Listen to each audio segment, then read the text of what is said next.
Good morning, everyone. My name is Jeff Allen, and I'm the Executive Director of Fourth, and I'm pleased to welcome you to this fifth and final virtual panel of the week as part of our Roadmap Conference, Electrifying TNCs. And a special shout out to all of you who've been here all week for all 5 of these webinars. A reminder that we will be sending a recap of the session, including a recording, slides, and resource materials after the conclusion of the series this week. Before we get to work on the substance of the panel, I do want to take a minute to recognize the extraordinary times that we're living in.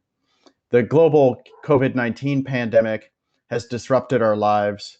At the same time, we're confronting a pandemic of racism that has disrupted and even ended the lives of people of color for generations. We've all been reminded of this by the recent murders of Ahmaud Arbery, Breonna Taylor, and George Floyd. And I know that all of us at Fourth, and I trust all of you as well, are reflecting on how we can double down on our work to center equity in our work professionally and in our personal lives.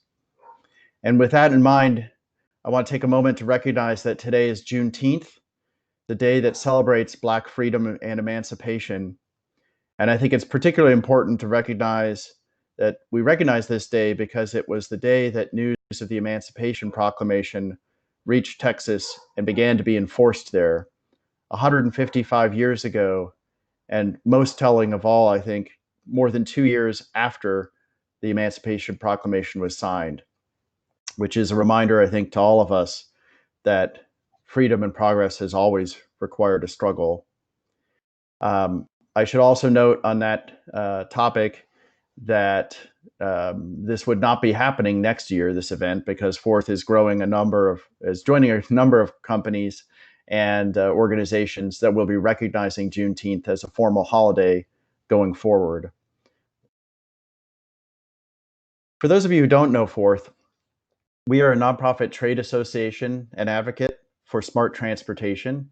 We have over 180 member companies and organizations, including, I'm happy to say, all 3 of the companies represented on our panel today. In addition to hosting the Roadmap Conference every year, we create and manage demonstration projects, we advise state, local, and federal policymakers, and we run one of the largest direct consumer engagement programs in the country. Normally, of course, we'd be hosting all of you here in Portland right about now, and you'd be enjoying our 85-degree sunny weather. Unfortunately, that's not possible given the pandemic. But I'm glad you could join us here for this virtual session this morning. And I'm even more happy to report that that we can join us next June for Roadmap, June 29th and 30th of 2021. Registration for Roadmap is already open, and we are offering substantial early bird discounts. You can register right now through the end of the year at a dramatic discount. Sponsorship opportunities are also already available for the Roadmap Conference, so it's not too early to start planning your presence here next June. And if you're a member of Fourth, we're offering additional discounts on registration and sponsorship.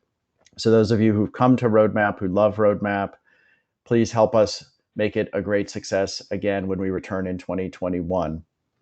If you're not a member, this is a great opportunity to become a member, and you can find out more about that at our website, fourthmobility.org, and you can find out more about the conference at roadmapfourth.org. One more piece of business before we get into the substance of the panel. We would normally be presenting our awards at our Roadmap Conference as well. So we've been presenting one of those each morning as part of this webinar series. And I'm happy to present our 5th and final award this morning, the Research Award, which honors an individual or an organization that has produced compelling research that will significantly advance smart transportation. This year, we are very pleased to provide the Research Award to the International Council for Clean Transportation for its compelling work illustrating electric vehicles' superior efficiency in converting energy into vehicle movement. There are many publications, including electric vehicle guidebooks, their work to develop policies and incentives to more effectively drive growth in the global electric vehicle market, and their 2030 transportation roadmap findings on the benefits of electrifying fleets and medium and heavy duty vehicles to achieve climate and health goals. I'm happy to say we have with us today the Executive Director of ICCT, Drew Kozak. Drew, great to have you with us. Would you like to say a few words?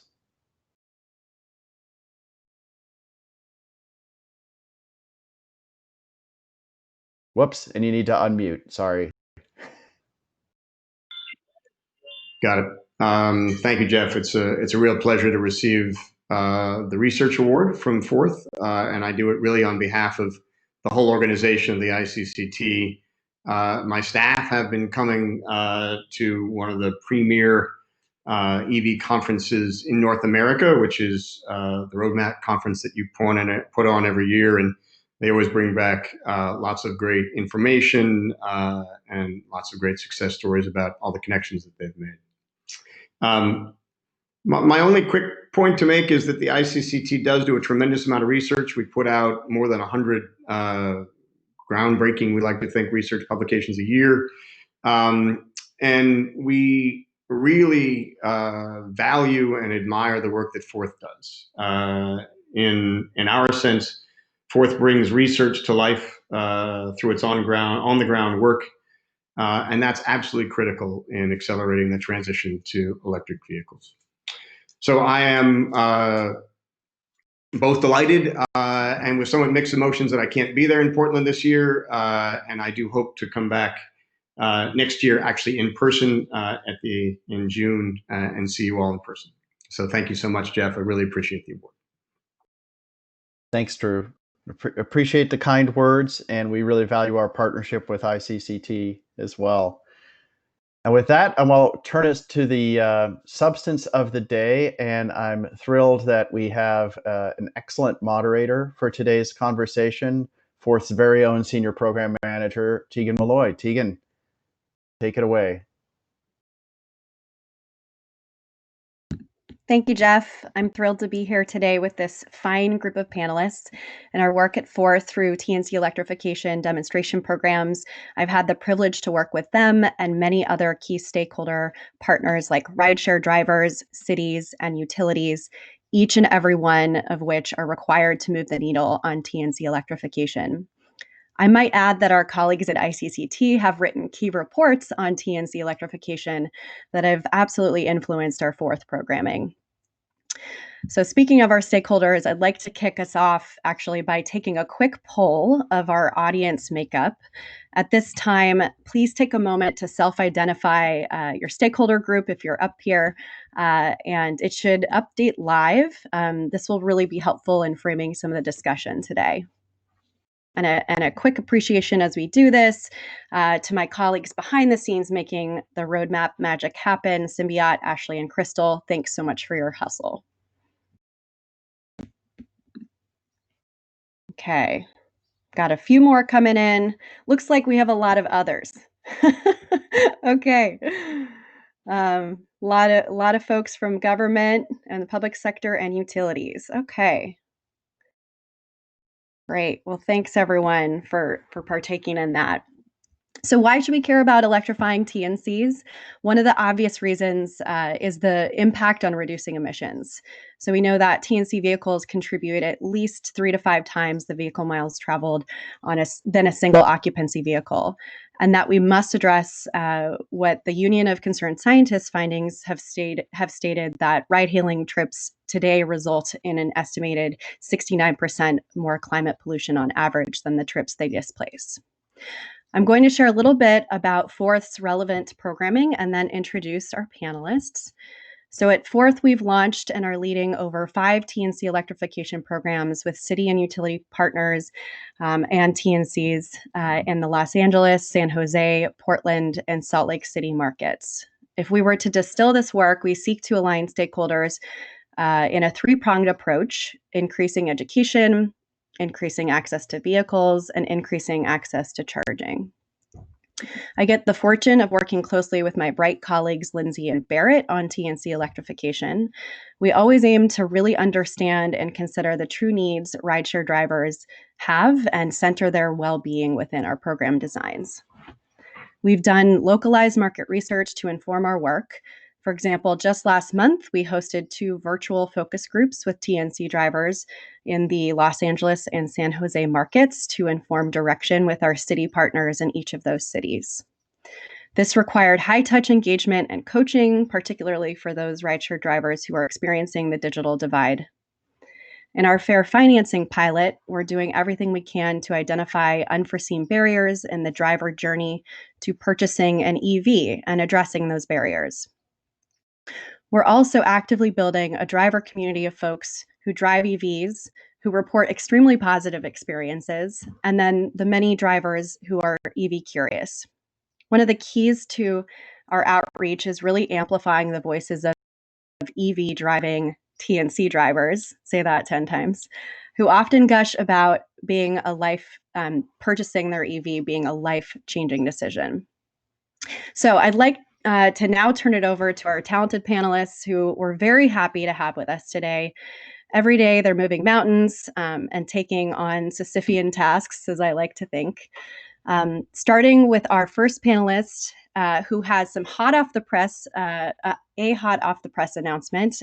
Many of you have maybe seen that came out yesterday, is Mr. John Walker, who is the Sustainability Policy Manager at Lyft.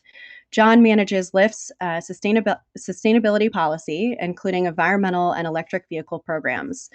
Externally, John works with public officials, the private sector, NGOs, and utilities to advance mutual environmental and EV goals.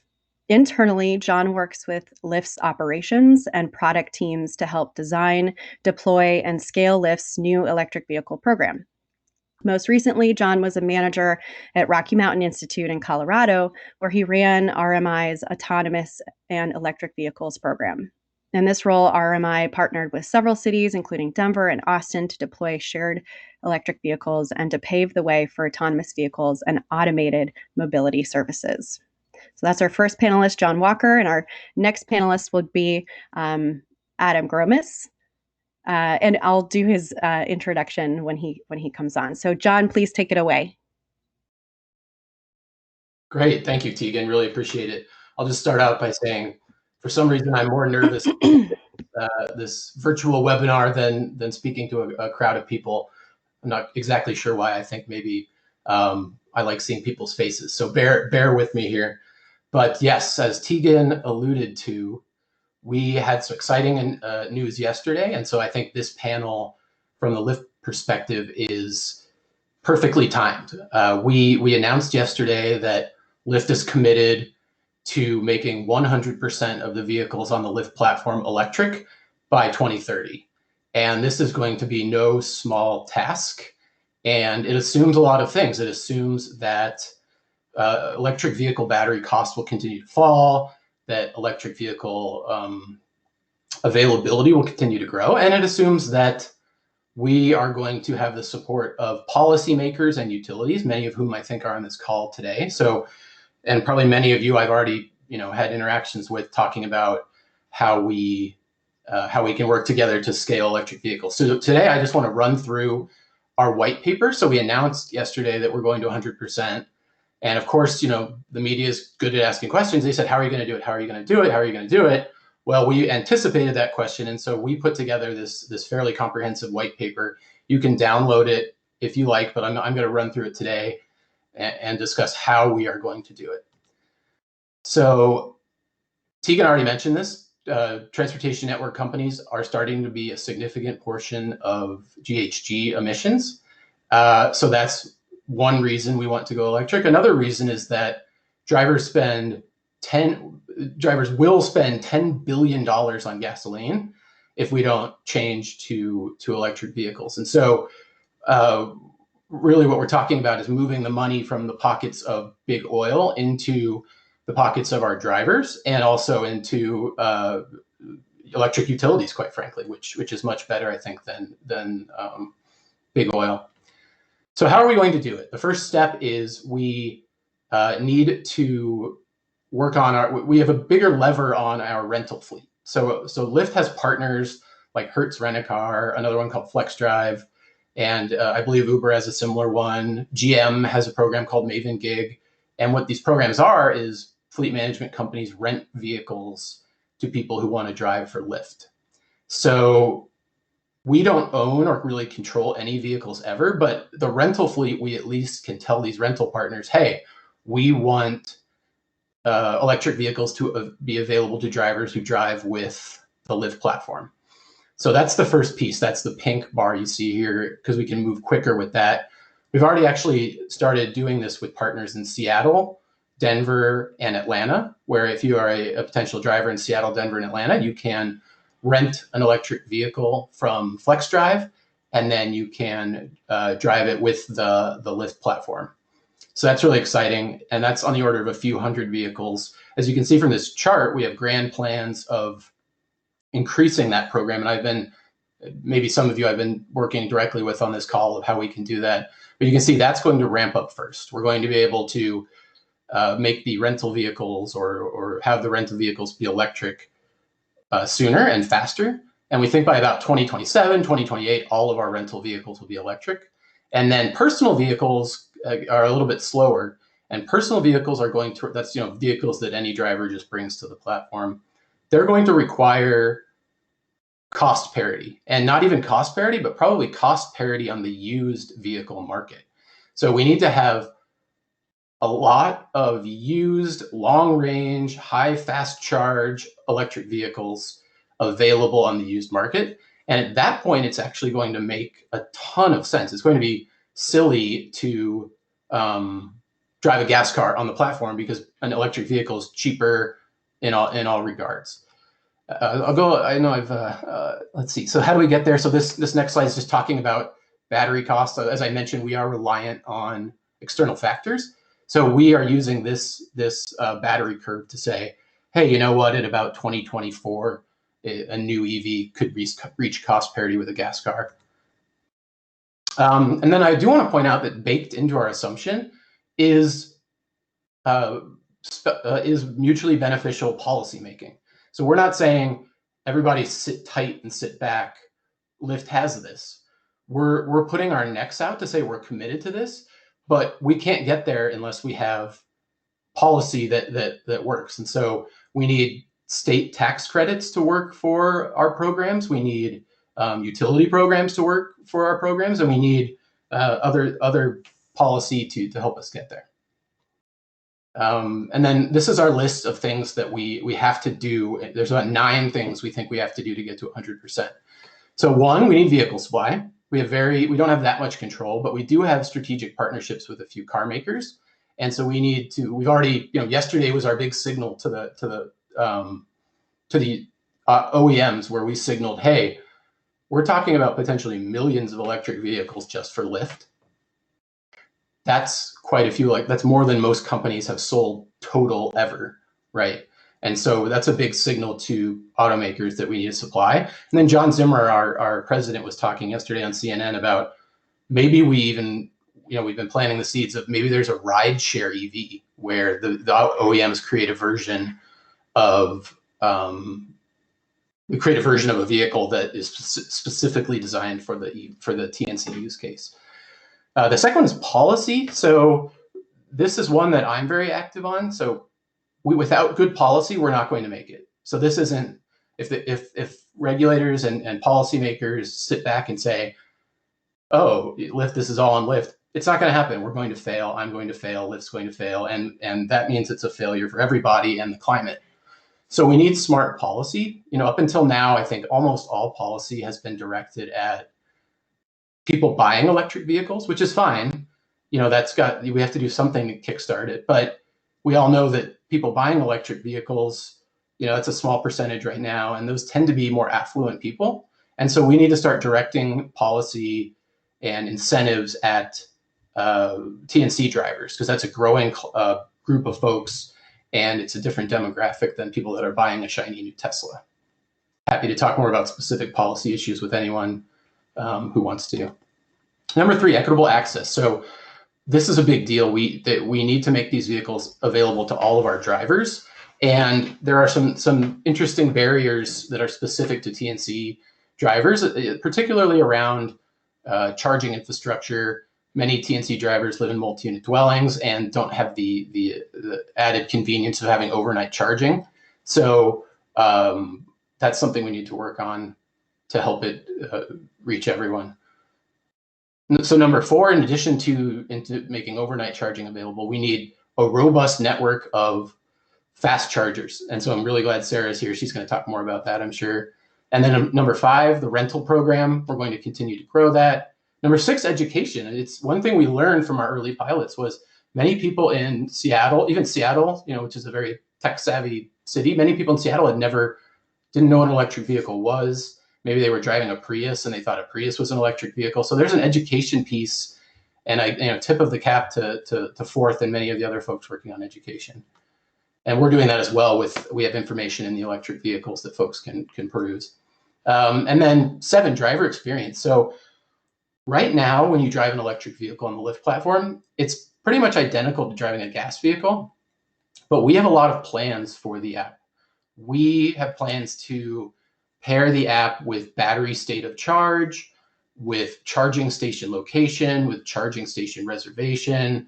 We have green mode right now in Seattle and Portland. We'd like to roll that out in a more comprehensive product across the country in places we have supply, and then and potentially give driver bonuses for folks driving on green mode. So there's a lot to be done on the app, and the message we've been given is, get the EVs, and then the app will follow. So that's what we're working on. Number 8, rider engagement. This is mainly green mode. So many of you, this might be a Pacific Northwest heavy group. Many of you have maybe used green mode in Portland or Seattle. Those were our first two trial markets, and it's going really well. We didn't. It's not a full mode like other modes on the platform because it's only available in Seattle and Portland, but we're working to change that. And that's our primary customer engagement mode. And then number 9, so we haven't forgotten about transit. It's if we just electrify every car, that maybe reduces that takes care of pollution, which is great. But transit is really important from a people moving standpoint and from a equity standpoint. It's much lower cost. It moves way more people per square foot. And we have 80, 90 plus now transit partnerships. So doing electric vehicles doesn't mean we think we're better or don't need transit. It means we now have a clean way to connect with another clean mode of transportation. And then number 10, this might be of interest. I saw maybe 20% of folks were from utilities, but we believe we can be a great ally to utilities. To put it bluntly, we are a new customer, a new load source. And then in more technical terms, and EVgo put out a fantastic paper, we are complementary to the duck curve that utilities see. Our drivers tend to charge at midday during solar noon, and they tend to charge at night when nobody's using hydro or when wind is blowing. So I think we're very complementary to the grid. And with that, I will wrap it up and look forward to your questions after the other panelists go. Thanks so much, John. So much you presented there in terms of a roadmap. Thank you for all you're doing. Now, everyone who's joining us, is your reminder to please use hashtag roadmap4th on social media for this panel. And with that, I am going to introduce our fabulous second panelist, Adam Gromis, who is the Global Sustainability Lead for Policy and Communications team at Uber. So he is sustainability and cross-disciplinary engagement are running themes throughout his work, experience in the nonprofit, government, and for-profit sectors. Prior to joining Uber, Adam worked for 5 years helping investors build impact investing portfolios with positions at Goldman Sachs Wealth Management, Imprint Capital, and the Global Impact Investing Network. Before impact investing, he spent 7 years engaged in efforts to commercialize zero-emission vehicle technologies with positions at the California Fuel Cell Partnership, the California Air Resources Board, and UTC Fuel Cells. He holds an MBA from NYU Stern, an MPA from NYU Wagner, and a bachelor's degree in mechanical engineering and materials science from UC Davis. Adam is proud to sit on the board of the LOS, a nonprofit dedicated to accelerating the shift to electric cars through public-private collaboration, public engagement, and policy education innovation. Thanks so much for being here today, Adam, and please take it away. Thanks, Tegan, so much. And it's a pleasure to be with all of you this morning. It's also been a pleasure to work with Forth over the years. On Sunday, I saw in my calendar that it said, you're going to be in Portland this week, not only for EVS and Forth, but for the e-mobility equity conference later, which was supposed to be today and yesterday. And I had to delete that, of course, because I wasn't going to be in Portland this week, like so many of us who are at home. So I'm joining you today from the place where we keep closets in our bedroom. So it's a pleasure to have the opportunity and chance to still do this and to engage in this forum in this way. Advancing my slides. There we go. To start things off, just want to set context that we're still in a mode where we as a company are asking people not to move. This has been a mode that we've been in for the last couple of months as we're aware of the COVID pandemic crisis. We did pledge 10 million free rides to support frontline healthcare workers and seniors and vulnerable populations and to support food deliveries and things like that. But this is the mode that we've been in, and this is the context that we start in. And as we look ahead, fortunately, over the next 6 to 12 months, we want to think through what can we do to be an enabler and a supporter for cities and communities and workers to help get back to work, do so safely, and get moving. And so for us, top of mind, of course, is safety. Second is supporting economic growth. And third, of course, is not just coming back to work, but doing things differently. I think certainly for me personally, for us as a company, and I imagine for many of you, the last 3 months have been a time of great reflection to think about what needs to change, not just with related to how we think about crises, but how we do long-term planning and how we make sure we're doing it all together in an inclusive environment. So when we think about building back, we think about what can we do to help ourselves and help our users and help cities where our users enjoy our products build back better. So as a great part of that, of course, it's thinking about how do we do so sustainably? What does a green recovery look like? And that for us is really central to some of the thinking that I've been engaged in, the work I've been engaged in for the last couple of months. Our sustainability efforts really are built upon two core pillars. The first is that we have to reduce impact of rides and the use of our products and think of ways of enhancing green mobility and electric mobility through the use of our platform. And we need to think about doing that in very concrete ways. And second is to report, to be transparent about our progress and to be engaged with stakeholders and our users in ways so that they can understand where are we at today, where do we need to go tomorrow. There's a number of things that we can do through our platform and leveraging our position in the value chain of mobility to engage users and help our drivers and riders and others who engage with our products move in greener ways and gain access to greener mobility and lower carbon mobility. Today, we're going to talk mostly about the electrification piece, but it's worth noting that particularly in the last couple of months, a lot of our efforts have been focused on a few other places, particularly transit, which may sound a little bit paradoxical at the present moment, but because we're really leaving a period of the last couple of years of being in a pilot mode on transit and really entering a much more commercial phase for our transit efforts. So our transit team has been developing a lot of new relationships with agencies all over the world, where we can be useful as a software provider, as a solution provider to fill gaps, backstop budgets, et cetera, and extend the use of their services. So, as a for instance, we announced a new partnership with SNCF in France to link folks to their services in France. We had announced a new partnership with Miami-Dade to offer evening services, and we just announced a new partnership with Marin County and their transit services locally. So very proud, just a few examples there of the portfolio. And a lot of that will mean getting on electric trains and buses that are lower carbon options than a lot of other cars. But today, I'll focus the bulk of my comments on our four-wheel electric efforts. And so when we look at our portfolio of work in electrification, we're still new, we're still learning, and it doesn't go back too far, but about 5 years ago, we started some of our efforts in Lisbon. In fact, we launched our first green product where we linked riders to an all-electric service. And that was in Lisbon, which now has the chair. It's in the chair position for the EU cities green efforts, which is very exciting. So we've been in Lisbon for a long time thinking about electrification. The following year, it was trying to go a lot deeper to understand what are really the barriers and challenges that drivers face. So we embarked upon a pilot effort and engaged a think tank called Energy Savings Trust to help us evaluate the experience of drivers moving around the streets of London in EVs on our platform. We learned a lot. There was just a few drivers, just a handful, 100 drivers and 60 EVs.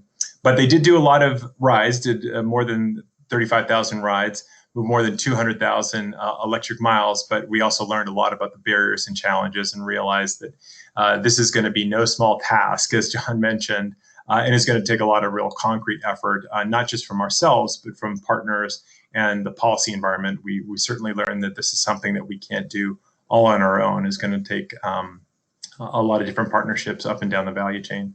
In 2018, among others, we started to engage Forth and a lot of on-the-ground NGOs and operators in the US to expand this way in which we were engaging riders and drivers in electric mobility and understand what can our platform do to be an engagement tool, to be an awareness driving tool, and how can we learn from drivers? Drivers know more than any of us in terms of what works for them and what electrification will require and how we can support them. So in our US EV Champions effort, we had a goal of reaching 5 million trips. We actually reached 6 million over a year's time and engaged more than 150 drivers of EVs and those who are interested in getting in EVs to ask them what's working, what's not working.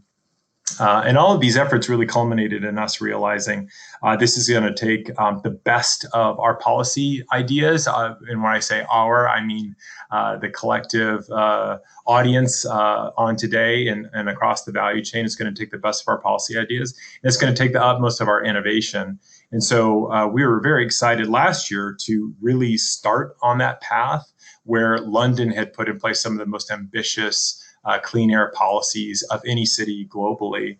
And we attempted to step up and meet them with the best of our capabilities as a platform provider and as a marketplace for mobility provider. And so we announced our £200 million London Clean Air Plan to support drivers across the Greater London area and assist them to get into EVs. I'm proud to say that as of I think quite recently, we've raised more than £100 million and have completed over 1 million battery EV trips. And so we're seeing good progress there. And I'll come back to London because it hints at some of what we see will be needed on the policy front as well. Today, our portfolio for electrification is really focused on 3 areas. First, product. How can we engage our users and bring solutions to them in very concrete ways? Second, partnerships. I mentioned before, we've learned that we cannot do this by ourselves. Just a sample of some of the announcements we've made over the last 12 months here. But we certainly have a lot more work to do to engage partners up and down the value chain and understand what can we do to bring to bear the best resources to help drivers. Because this really, at the end of the day, is about supporting drivers and supporting driver economics, which is the real key that John alluded to. We certainly share that view. Lastly, on the policy side, it's difficult to understate how much will be required here on the policy side. I'll go into some of the challenges and barriers in a second. One piece you may not be aware of that I do want to highlight is last year, we worked with UC Davis to give Ken Karani and his team access to the more than 1,000 plug-in drivers that were participating on our platform across the US and Canada. They got survey responses from more than 800 drivers using plug-in hybrid and full battery electric EVs on our platform across the US and Canada. Ken and his team have released the first of what will be a series of papers regarding that population. For us, this is a great opportunity because what we've learned is we really can't get there without ourselves engaging in the challenges that drivers face and sharing that information with others. So really pleased that Ken has been able to really dig deep on that community and surface those learnings. And there will be a number of other learnings on the way that I hope all of you get the chance to engage in and understand with us what we're learning. So I won't go into all the barriers that certainly are faced by drivers and by the policy environment. Appreciated seeing Drew from ICCT on earlier. We've really benefited from the great work that they've done. And that's why I highlight the graph here. I think understanding the total cost of ownership that drivers face is a really key part of this challenge. And ICCT has done some of the best work to help elevate and really level up everybody's learning on what's going to be required. But let me just characterize the policy challenge at a high level, which is just to say that the policy landscape that we see today for electrification sensibly is based on assumptions that all of us were making in the last decade, in the early 2000s, about what electrification would look like. And we've largely presumed that the task of electrification is really about convincing people to go buy EVs. And that's certainly still very much part of the task. But I think with the advent of the sharing economy and new platforms for technology and engagement, we have an opportunity to add new tools there. And that really has to do with something that I've mentioned before at Fourth Forums, but the challenge may be as simple as selling EV rides as opposed to selling EVs themselves. And that can help add new tools to this challenge. And for us, we think, and John mentioned this, we certainly share a lot of those policy ambitions. This population of rideshare drivers has been one that's not been accounted for in EV policies. The existence of this group of people who would be giving their neighbors rides and giving their communities rides and doing high utilization driving was really not imagined in a lot of when the policies that we see today were constructed. So that's the great opportunity for all of us, is to revisit some of those policies and think about the high utilization case. And that leads me to the real opportunity set, which is we have a chance through utilization and through the types of utilization that our platform and other mobility technologies can help drive. That means we may need to spend less on EVs, less on infrastructure to get more mobility, more electric mobility, and more participation for more people. And that's what I see as the great opportunity here. We had previously imagined electrification pathway that was reliant upon very underutilized vehicles sold to mostly wealthy white individuals who barely ever use them. And now we have an opportunity to think, how can we support low-income drivers of color to get into EVs, who are helping to get their communities and their cities moving and sharing their mobility with others. It will be akin to the same challenges that transit and that local delivery will face as they look to electrify. And so I think there's a great opportunity to think of how can we marry the best of those technology options with great policy. And so that's why I'm coming back to London, some of my final comments, which is what we see is really is what will be required is the best of policies that we can imagine and the best of technology. And so we've been most ambitious in London, and we've made a pledge to get to 100% electrification for all of the vehicles on our platform in London by 2025. That's in just short 5 years from now. And what's made that possible is both London has fantastic policies like the congestion charge policy and an emissions charge policy, which helps reset the playing field for total cost of ownership. They reset the economics that all mobility movers face in that system. And that allows us to then leverage our mobility marketplace to bring the innovations that we have to raise money for drivers and help them assist them with real tools to get into EVs. And so we're really excited to take learnings from London and other places like Amsterdam, where they have a right to charge policy, so anybody can get a plug outside their home, and bring those to other cities, bring those to the US, so that we can leverage the best of our capabilities to get to full electrification and shared electrification, which we believe will be a much better pathway. So I'll leave my comments there and look forward to the discussion with my fellow panelists.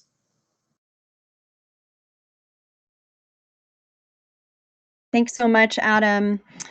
All right, so our next panelist is Sara Rafalson, Senior Director of Market Development at EVgo. Sara is the Senior Director of Market Development, America's largest EVgo, America's largest public EV fast charging network with over 800 locations in 66 metropolitan markets and 34 states.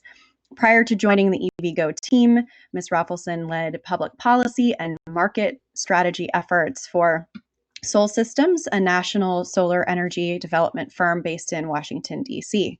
She previously served as vice president of the Maryland, D.C., Delaware, Virginia Solar Energy Industries Association and led national initiatives to increase recruitment and retention of women in clean tech industries. Ms. Rafalson holds a BA in International Studies, Sustainability, and Spanish from the University of North Carolina at Chapel Hill, where she graduated Phi Beta Kappa. Sara, please take it away. Great. Hi, fourth team and attendees. Thank you for tuning in today. Really glad we can still be here in person, since we can't be here in person. And also, I just wanted to say thanks to Jeff for acknowledging Juneteenth. I think that was really important, and EVgo, like a lot of other organizations, are really looking inward to see how we can do better. So really appreciate you acknowledging that today. So I talked a little bit, or Tegan introduced me and the network, so I'll just go into this really quickly, but we're the largest provider of public fast charging stations. We've got 800 locations across the country, and we're also 100% powered by renewable energy. And the stat on this slide that I wanted to point you to is that annually we've had about 75 miles of electric vehicle miles traveled on our network, and 1/3 of that has come from fleets, so 25 million electric vehicle miles traveled and charged on the EVgo network. And that's not because there are that many more rideshare and light-duty fleet vehicles, but it's because when you introduce those vehicles into the market, they just charge a lot more than personal use drivers. So there are really extensive air quality benefits, which I'll talk to you a little bit more in these later slides. So this is a little bit of background on us. We've been around for about 10 years, though I would say in the last 3 or 4 years or so is where we've really seen the increase in terms of car sharing and ride sharing on our network. And then, of course, since we're on the call today with Uber and Lyft, so we have an MOU with Uber, and then with Lyft, we partner with them in 3 markets, Denver, Atlanta, and Seattle. And then in addition, we have several other regional car sharing and ride sharing partners, such as Wavecar, AAA Gig, and more. So we were asked a little bit to talk about how COVID-19 has affected our business. And one thing I wanted to point out is that at the beginning of the shelter-in-place orders, we put out COVID Cares, which is a discount available to essential workers who still needed to travel and weren't able to stay at home. So interesting stat on here is that while most of the use of the 950 drivers were in the healthcare space, actually there's a percentage on here too that we're in the gig economy, as you can see from grocery delivery as well. And in terms of the need for fast charging to support light duty fleet electrification, especially ride sharing. So as I mentioned, historically about 1/3 of the usage on our network did come from ride sharing and car sharing applications. And that's because rideshare in particular just drives a whole lot more than personal use drivers. So we've all seen the statistics that something like 80% of EV drivers charge at home or the workplace. but that is entirely different for rideshare drivers. And that's because while maybe a personal use driver might charge once a week or a couple times a month if they're mostly charging at home, rideshare drivers are sometimes charging once or twice a day. And that's because they're driving a lot for work, sometimes 3 to 7 times as much as a personal use driver. And that means that they need a fast charge, right? So they need to have a quick charge so they can get back on the road. And I saw some questions in here about how do TNC drivers account for the dead time? Well, what we do is we often cite our fast chargers in urban areas and make sure that there are amenities available. So timing those charging breaks to when a driver would otherwise, take a break to use the restroom or grab dinner is one way to ensure that we're intelligently siting to meet TNC demand. But the other thing that I wanted to bring up and why fast charging is really important here is that a lot of drivers don't have access to home charging. And part of that is because rideshare drivers typically don't have, maybe they live in an apartment or they don't have access to a driveway in their home, for example, where they'd be able to plug in an urban area, but also because many drivers are in flexible leasing programs. And if you're only going to be on the platform for a short amount of time, you might not want to make the investment in a home charger, even if you do have the ability to install a charger at home, because if you're renting a car on the platform, you're not sure and you don't want to make the long-term investment in a level 2 charger to charge overnight. And then I think the last point, again, is pretty self-explanatory, but essentially, if charging isn't fast and reliable, if rideshare drivers can't get a quick charge and get back on the road, they can't continue to earn that income. And a level 1 or level 2 charger just isn't sufficient because there'd be way too much dead time for those drivers. So one thing that John briefly mentioned in his presentation is the grid benefits of rideshare. And there's certainly a lot of conversation across the country on vehicle-to-grid integration and how can we ensure that charging takes place at times that are best for the grid, especially as the grid's getting a lot cleaner and we're seeing more and more renewable energy. While rideshare driving is a really great use case for matching charging times with solar, and that's actually without price signals. So this is 2018 data from the EVgo network showing how rideshare drivers on our network actually helped avoid curtailment of solar energy. But as you can see here, a lot of the usage does take place during the day when there's a lot of solar on the grid. And that's because rideshare drivers, they like to drive during rush hour and then stop to take the breaks in the middle of the day where people might be at work. So that's why traditionally we've seen a lot more use during the daytime, though even our personal use drivers charge a lot more during the day, which makes DCFC solar-friendly loads. And last, so where do we go from here? I think one of the common misconceptions I always like to share with folks is that while people tend to think of DCFC as largely a corridor technology and something that we need for long-distance trips, what we really need is a large number of DC fast chargers in urban markets as well. And that's not just to serve rideshare drivers, but also because personal use drivers, as we expand to more demographics of EVs, they might be living in multi-unit dwellings where they're unable to access charging at home. So we really see a lot more usage on our network in urban markets, and that's both because of ride sharing and a large number of drivers in the MUD segment. And also to be able to scale the infrastructure that we need to really have widespread fleet electrification. I think just thinking about a lot of the programs that have come out through the VW settlement and Appendix D really need to recognize the urban use case. But also we need to think through rate design. So rate design is really critical as we think about pricing for fuel.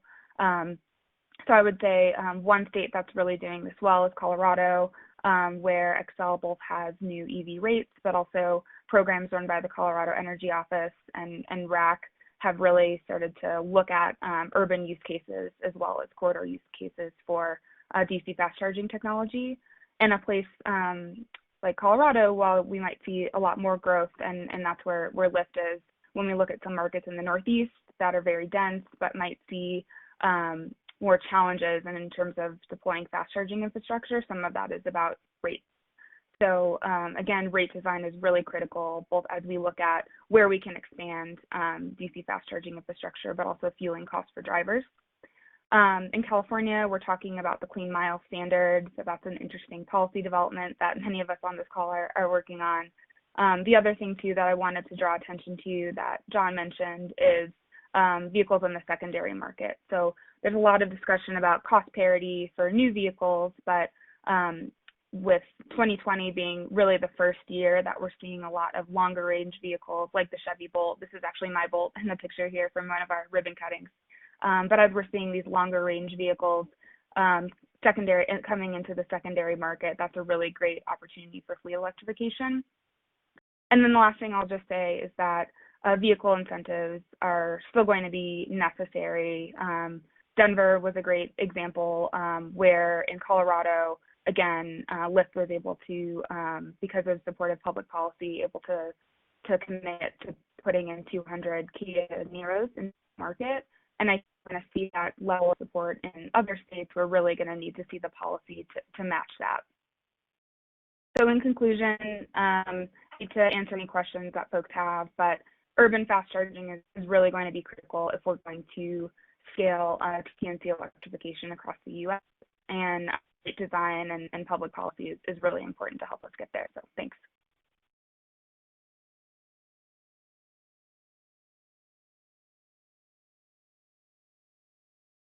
Thanks so much, Sara, for that. Great. So we are seeing lots and lots of questions pouring in for our panelists. Thanks so much for everyone listening in, for your participation and chatting. We've got a lot to get through, and if we don't get through everything, we'll send some follow-up information after the panel has concluded. So with that, our first question is something that isn't in the chat, but one I wanted to address with our panelists here, which is, and some of them spoke to this a bit already, but just really want to make sure we address it, is how are COVID-19 and the uprising for racial justice through the Black Lives Matter movement being addressed right now? And how does that message around electrification change as a result? What's shifting in the industry as you're seeing it? So I'll just open it up for our panelists to discuss. Who's the brave first one?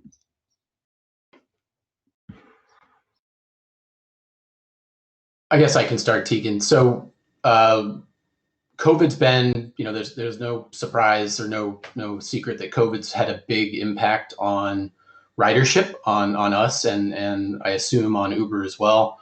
But I think Adam mentioned this a little bit. We feel the same way that COVID is an opportunity to change the way we do business going forward. So our plan is to come out of a pretty rough time with cleaner vehicles, with a better service, with a leaner service. And we already are seeing an uptick in rides. So I think we're hoping that a rebound continues and that we can actually use this as a crisis opportunity, right, to turn COVID into a way to redo our business cleaner, faster, better, et cetera. And then on the racial front, I think it was really great to hear the opening remarks. I think we recognize that many of our drivers identify as from a minority group, from communities of color, and we're doing a lot right now to support those communities through ride credits and through advocacy, et cetera. And if you go to our lyft.com/impact page, you can see all the things we've done to support the protests and the other activities going on.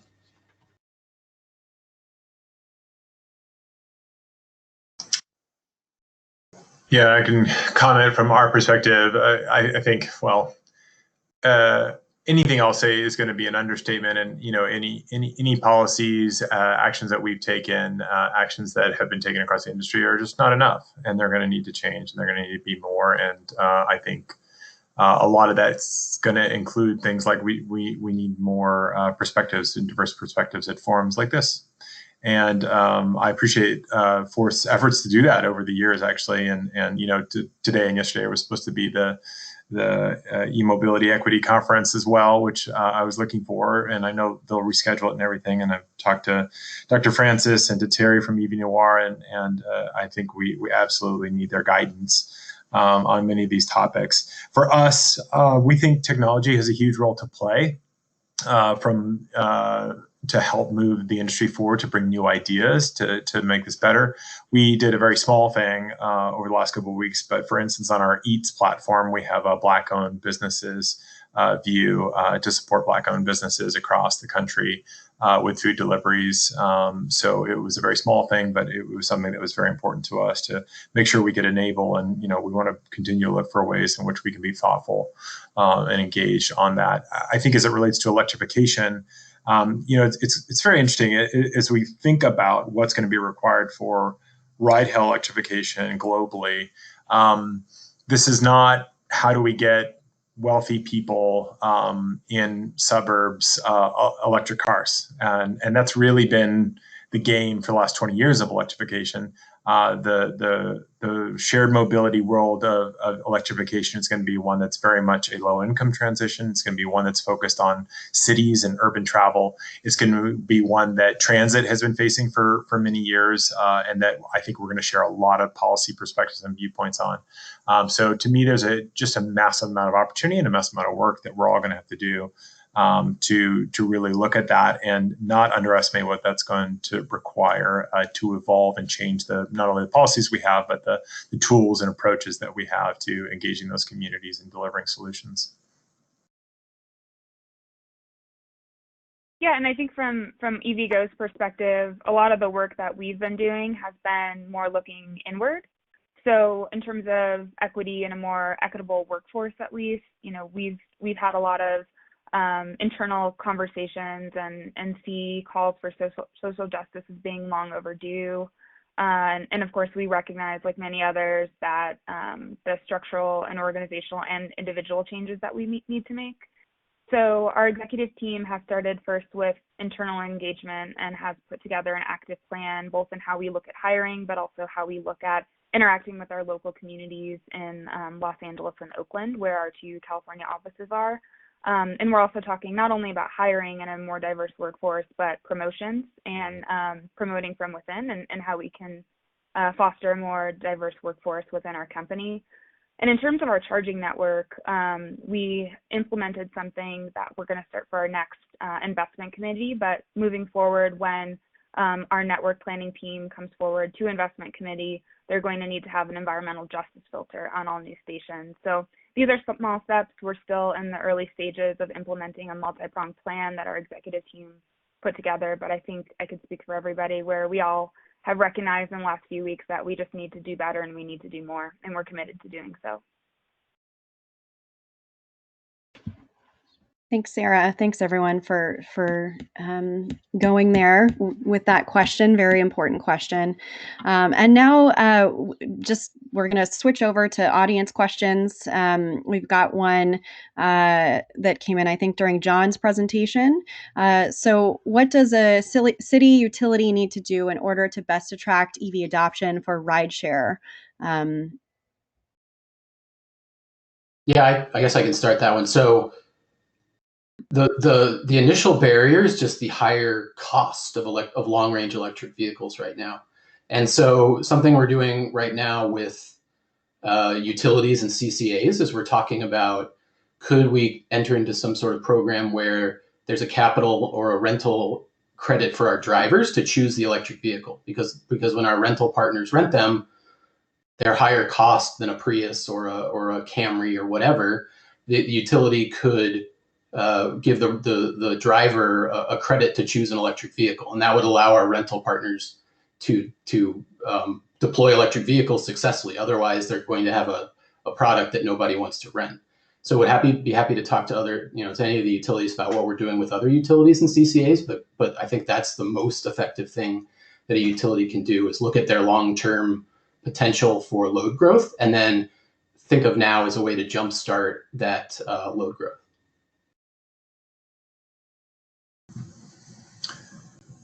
Yeah, I'll offer just a few additional comments. I think the opportunity is on two fronts. So first, it's home charging, and then second, it's fast charging in urban centers. And that sort of barbell strategy is one that I think is going to be the real opportunity. So on the home or near home charging front, I think LCFS is going to have some tools. They probably could be evolved to really address the rideshare driver need, but I think that's a place to start in places like California and states that have equivalent low carbon fuel standard policies like Oregon, where utilities can already generate those credits. And you've seen probably some of the research from UC Davis that shows that even though Uber and Lyft drivers only make up, I think, 0.5% of all the EV drivers in the state, they consume more than a third of all the non-Tesla charging in the entire state.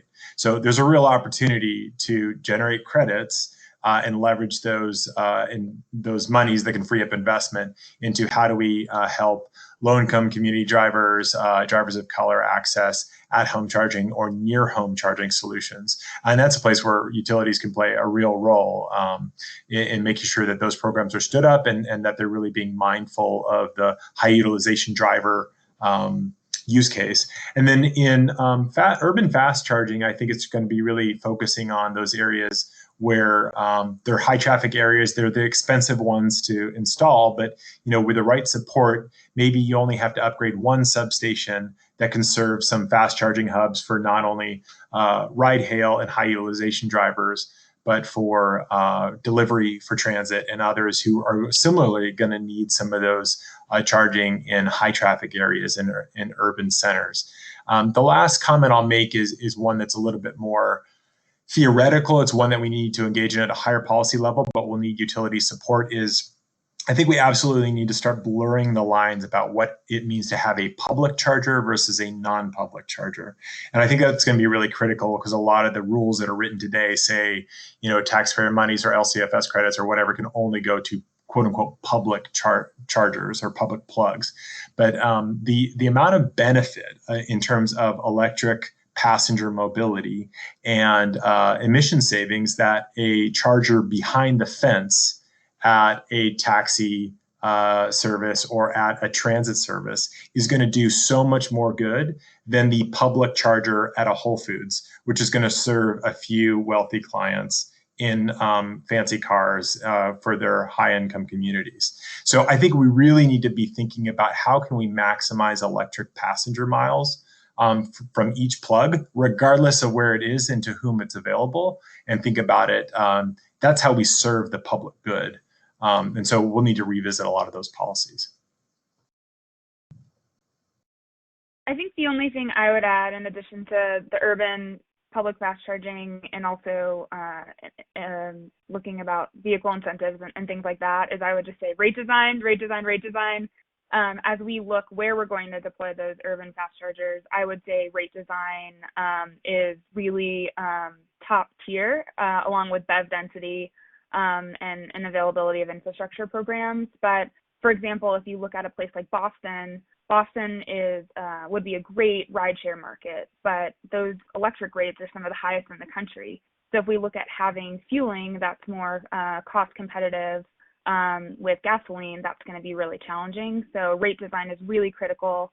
And luckily, utilities across the country have already been being really proactive on this, and we hope to see that trend continue. All right, well, we'll move on to our next question, which was how many miles per day does the average Lyft, and I'll add Uber, drive? Is it under 200 or 300? We know this is a very nuanced answer. Yeah, I'll try to answer it quickly because I know we have a bunch more questions. I think it depends on our personal vehicle drivers. Some of them are putting 50 miles on. They're doing this for a couple hours every night. In fact, 90% of our drivers are driving temporarily or part-time. So the full-time driver is not the typical driver. Most drivers are a few hours here on Lyft, a few hours here on Uber, a few hours here on DoorDash. That's the way more typical use case. On our rental program, though, that is where we tend to get people who drive more, and those folks may drive up to 200, maybe even more with the with the Lyft platform. But I guess maybe what you're getting at is we believe that the 200-mile plus vehicles are what we need and what would be successful in our rental capacity.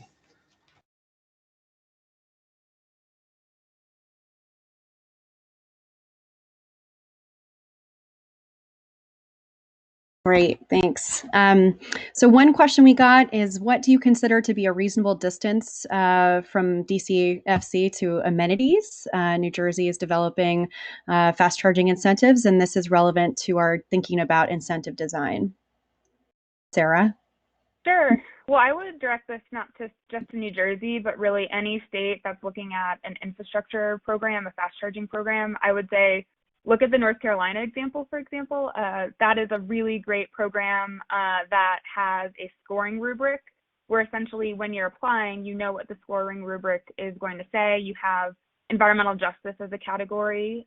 You have distance to amenities as a category. You have traffic patterns as a category. So if you're submitting an application as an EVSP, you know going into it what you're going to be scored on. And how they look at amenities is that you get certain points for having different amenities. So I would say in terms of distance to amenities, most locations where we're putting a fast charger, we want there to be a restroom and a place for someone to get food, for example, there. But I would direct the New Jersey question specifically to the NCDEQ scoring rubric, because I think that they handle that very well and is the best practice.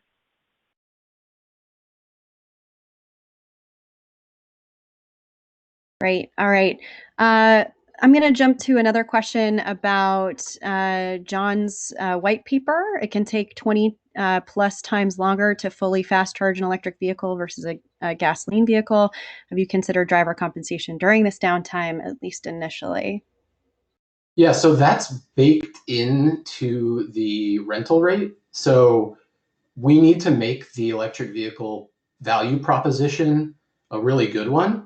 And like in Colorado, our rental partners, they offer a Prius at maybe $20 or $30 less expensive than a Kia Niro. So initially, if you rent the Kia Niro, you're out $30, right? But you may save 50 to 100 on gasoline. And so it's up to the individual driver to do that calculation and say, I'm going to come out $60 ahead. Is it worth my time doing the fast charging for that coming out $50 or $60 ahead? So I think the answer is it's baked in. Adam or Sara, do you care to add anything to this? Just that it's a great question to continue asking in general as we think about the commercial use of EVs. It's different than what we would assume for the consumer population. And so as we think about TCO, you have to think about the opportunity cost of charging, and you have to think about the opportunity cost to the driver. Just as another angle on this, so we operate Uber Green in 20 cities across Europe, and most of those are EV only options. And then in Paris, we have an EV plus hybrid option. And we've been doing this for 4 years in some cases. And there's some places where we charge a little more, and there's some places where we charge level to UberX.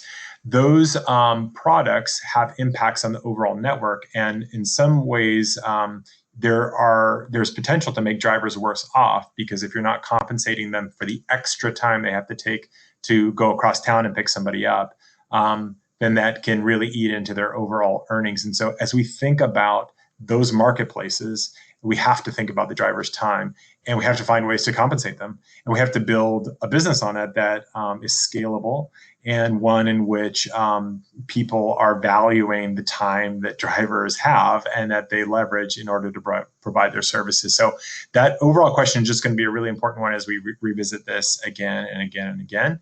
And the last comment I'll make is that TCO is absolutely critical, but it applies mostly to the higher mileage, higher hourly, weekly drivers. So drivers that are driving 30 or more hours a week, that's when TCO really comes into play, because it means that their vehicle choice is often overweighted by their ride sharing exposure. But as they get lower and lower ride sharing exposure more casual, they're making, there's lots of reasons why they're choosing that vehicle. They look more and more like an average consumer. And so we really need to be mindful of that. And then the other thing is that, hybrids give us an opportunity, all of us, to learn. Hybrids have had today, according to ICCT's numbers, they're 10 to 20% TCO advantaged over ICE. So they're cash machines, right? If you're a high mileage driver, and they've had TCO advantage for years. I don't know the exact date when they crossed ICE, but I'm going to guess in California, for instance, it was sometime like more than 5 years ago.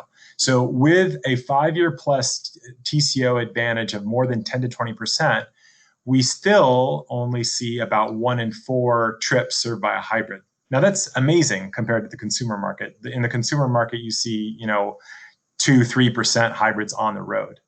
But at those rates, we're not going to get there. So we really need to think about how do we advantage not only TCO, but find ways to drive advantages to the drivers and do so in a marketplace way that is scalable and that we can build businesses upon.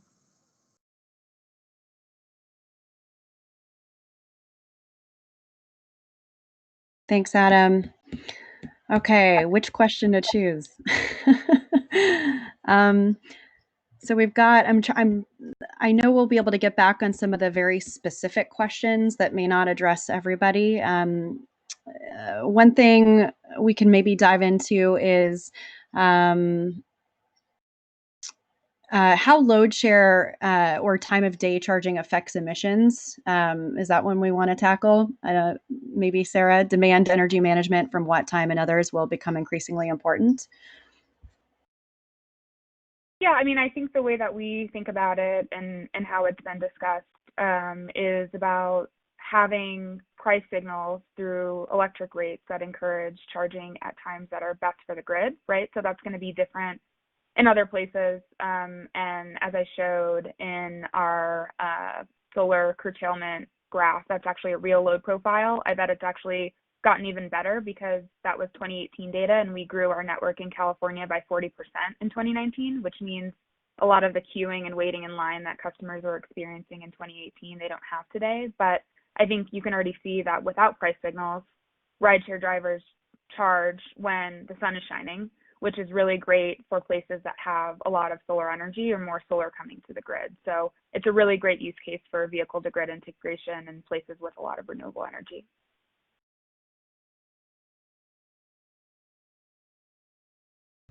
Thank you, Sara. Okay, so this next question is on, it's from Margarita. John, great work. For low-income drivers, does Lyft offer financing, leasing with opportunity to own the vehicles? And this is one of the biggest barriers we're finding at Forth is just access to vehicles and purchasing and owning them. Yeah, great question, Margarita. Good to hear from you. So the short answer is Lyft would not do that and does not do that, but our rental partners might.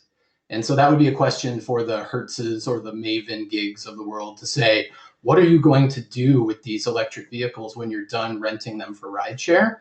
My hope is that they start to make them available, some rent to own type program, or maybe they keep them in the communities they have them. I think there's a huge advantage to make the TNC rental model a pipeline of long-range electric vehicles into the used market, because we operate more like a cell phone. The vehicles in these rental things turn over in 3 or 4 years instead of 12 or 15 like the personal car market. So there's a huge potential there. Great question. I think that's something we need to lean on the rental companies to say, what are you going to do with these vehicles when they're done with rideshare?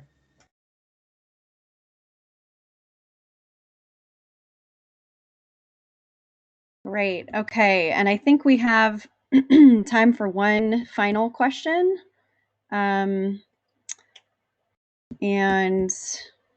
So one final question for Adam, and then I'll just address a quick question that came in here. Sorry, 1 second. Lots of them to scroll through here. So Adam, and others, can you please talk about developments internationally, such as London, and ways to increase policy leadership that sets the bar higher and higher in a positive, constructive way? Yeah, so I think the best two examples to highlight here, and there are more, but let's do London and Amsterdam. So London has had a congestion charge for more than 15 years. And it's a world-class congestion charge zone that continues to expand in area. And then last year, in April 2019, they implemented an emissions charge zone. And the emissions charge zone is even more remarkable, in my opinion, than their congestion charge, because the area that it covers in London is growing faster than the congestion charge. And it means that if you are a diesel driver today, which represents like more than half of Londoners who drive cars, then you, if you drive at a congested hour, you're paying, somewhere close to, I'm going to get the specific numbers wrong because they're updated all the time, but you're going to pay close to £12 to enter at a congested hour. Plus, you pay £12 for the fact that you're in a diesel. So you're paying close to £25 every time you want to drive your car in the center of London. And that's a really strong signal to consumers. It's a strong signal to the industry. And London can do it because they have incredible land use planning and urban planning policies that have made a great city where people want to be. So when you've done that and people want to be in your city, you can charge for access, and you can say that you'll charge some people more and some people less depending on their impact to their neighbors. And that is just an incredible opportunity. And what they do, and they're very smart to do it, is they take the proceeds of that and they reinvest it in their low income drivers, but also in their low carbon strategy. So they reinvest in their transit system, they reinvest it in their electrification programs, et cetera. And that means that low income groups are supported by policies like this. And it means that they can create a virtual flywheel for their efforts. So because that existed, we can leverage our mobility marketplace to bring a marketplace solution to help our drivers adjust. And so that's why we're raising the £200 million fund. We do it by charging a 15 pence charge on every ride. And we can do that because all the consumers in the area are being charged for their carbon in a way. And so it's not like we're somehow taking it on the chin to internalize an externality that everyone shares just on our own. Because if we did, then the marginal cost of driving would be so much lower than what it is on Uber. And so that gives us a real opportunity to bring our marketplace solutions then in the support of drivers to help them electrify. So that's one policy to absolutely watch and be thinking about, and I know LA has these ambitions, Seattle's had these ambitions, San Francisco does, Manhattan recently passed it with support from us and a whole coalition of people that were pushing for congestion charging in Manhattan. So those are real opportunities. The other thing that is going to be critical is home and near home charging. And quite frankly, the Dutch model is probably the best one in the world. It's hard to imagine it existing in the US, but I'm hopeful that we can look to see what the Netherlands have done. They basically have a right to charge policy. If you want to buy an EV or if you own an EV, you call up your government or your municipality and you say, hey, I need a plug outside my home. And it's usually outside your home because in the Netherlands, when you live in a city, you tend to not have a garage and you street park your car. And so the government is required to install a plug nearby your home so that you can use it. That's an incredible policy. It has a long way to go to move from like an L1 system to an L2 system, which is really going to be useful for drivers. But it's the absolute right direction for policies for adding your home charging. And it's world class. So big kudos to Amsterdam and London for leading. There are more examples around the world. So not to suggest that that's the length of the full list, but two to highlight, two to watch, and two to learn from.